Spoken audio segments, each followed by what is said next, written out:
I'm Denis Meadows. I was for many years a professor in different universities in the United States. I was born in 1942, about here. 96% of all the oil which has ever been used in human history was used since I was born. So global oil use, and now we are here. Global oil use has been something like this. And this is going to come down in some way. We don't know. Something. Recently, a German think tank expected that by 2030, so about here, oil will be half of current levels. So something like this. Global oil production will be, per year, will be half of current levels. How can societies expect this, and it's going to get this? And what policies do we have to take in order to do this in a way which is peaceful and equitable, and so forth? It's possible if we prepare, but if we deny the problem, then we never will manage.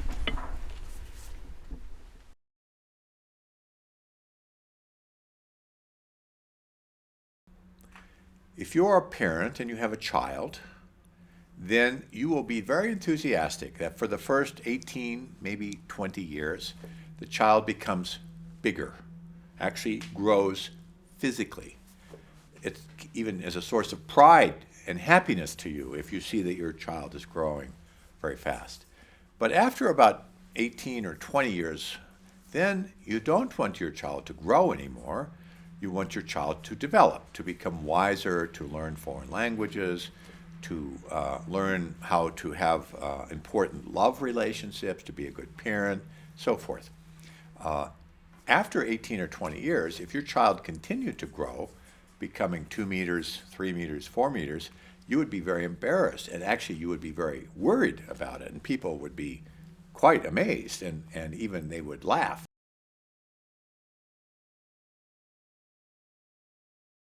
Unfortunately, in the economy, we haven't made this distinction. There was a time in the rich Western countries where it was very useful to have physical expansion, increasing capital, increasing energy use, increasing consumption of materials, more and more buildings, and so forth. But we are far past that time now, and we need to have a system which encourages development without physical growth. Unfortunately, we got into the habit of doing things to cause physical growth, and we keep trying to continue those habits.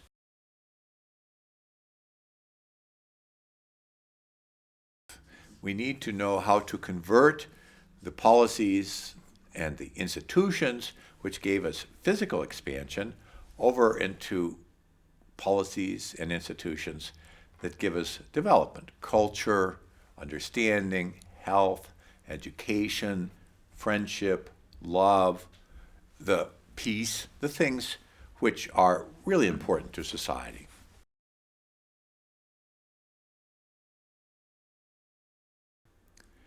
Today, there is a lot of worry and concern. You see it in the papers, you see it in the speeches of politicians, about climate change, about environmental damage, about falling water tables, about foods and oil scarcity, and so forth. These are really not problems. They're symptoms. It's like your friend has cancer and therefore has also a headache. The headache is a symptom. It's not in itself the problem. You can take care of the headache. You can give painkillers or something. But if the headache goes away, you don't imagine that the problem is solved. And climate change, energy scarcity, these things are symptoms. Maybe we could solve them. Maybe we won't. But even if we do, it doesn't eliminate the problem. The problem is physical growth, continued population expansion, continued increase in material standard of living in a world which has finite limits. Technically speaking, collapse, in English, is a process where things go down out of control. So if, for example, a building collapses, it falls down not under the control of anybody. Societal collapse is for the key indicators of our society: material standard of living, peace, trust in the government, and other things, to fall without control. The situation is, for us, is kind of like living in a city which has earthquakes, let's say Tokyo or San Francisco.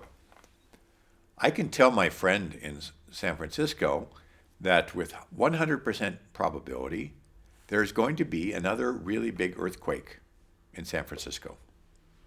Absolutely, no uncertainty about it. But when? That's the question. And how big? These are important questions. We don't have any scientific way of understanding.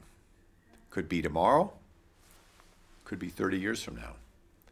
Same thing with collapse. I know that the current growth in population and material use absolutely cannot continue. 100% probability it's going to stop. When? How? How seriously? We have no scientific way to make predictions.